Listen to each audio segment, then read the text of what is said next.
ইনকিলাব ইনকিলাব জিন্দাবাদ জিন্দাবাদ ইনকিলাব ইনকিলাব জিন্দাবাদ জিন্দাবাদ বুকের ভিতর অনেক ঝড় বুক পেতেছি গুলি কর বুক পেতেছি গুলি কর বুকের ভিতর অনেক ঝড় বুকের ভিতর অনেক ঝড় বুক পেতেছি গুলি কর বুক পেতেছি গুলি কর বুকের ভিতর অনেক ঝড় একটা একটা লিখ কর দয়া দয়া জবাই কর ধৈরা ধৈরা জবাই কর একটা একটা লিক কর একটা একটা লিখ কর দয়া দয়া জবাই কর ধৈরা ধৈরা জবাই কর একটা একটা লিক কর এই মোদি লীগের ঠিকানা এই বাংলায় হবে না পদ্মা সেতু, মেট্রো রেল এবং এলিভেটেড এক্সপ্রেসওয়ে নির্মাণের গর্বিত অংশীদার বসুন্ধরা সিমেন্ট। আমরা এখানে দাঁড়িয়েছি বেশিবাদের আস্তানা এ বাংলা, যেখান থেকে দীর্ঘ 17 বছর এই দেশে মানুষের জুলুম নির্যাতন নিপীড়ন করা হয়েছে, সেই আস্তানা বেশিবাদের আস্তানা আমরা ভেঙে দেওয়ার জন্য এখানে হাজারো ছাত্র জনতা এসেছে।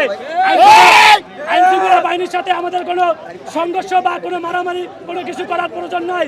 আইনশৃঙ্খলা বাহিনীর প্রতি অনুরোধ জানাবো, বেশিবাদের আতুরঘর সরকারের নির্দেশে আপনারা ভেঙে দিবেন, না হলে আপনারা সরে যান। এদেশের ছাত্র জনতা বেশিবাদের আতুরঘর ভেঙে দিবেন।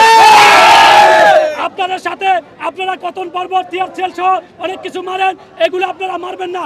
আপনাদের সাথে আমাদের কোনো শত্রুতা নয়, কোনো মারামারি নেই। কিন্তু আপনারা সরকারের বিভিন্ন উপদেষ্টা, খুনি লীগের দোষকদের কথায় আপনারা বিভিন্ন ধরনের বিশৃঙ্খলা করছেন, এটা কাম্য না।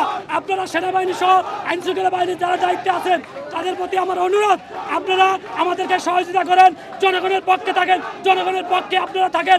আপনাদের সাথে জনগণ আছে, আপনাদের সাথে আমাদের কোনো শত্রুতা নাই। আপনারা সরে যান, আমরা ফেসিবাদের আত্মগণ ভেঙে ঘুরিয়ে দিয়ে আবার যার যার জায়গা মতো চলে যাব। আর যদি না হয় আপনারা নিজ দায়িত্বে ফেসিবাদের আত্মগণ ভাঙার ঘোষণা দেন, আমাদের এখান থেকে ছাত্র জনতা চলে যাবে।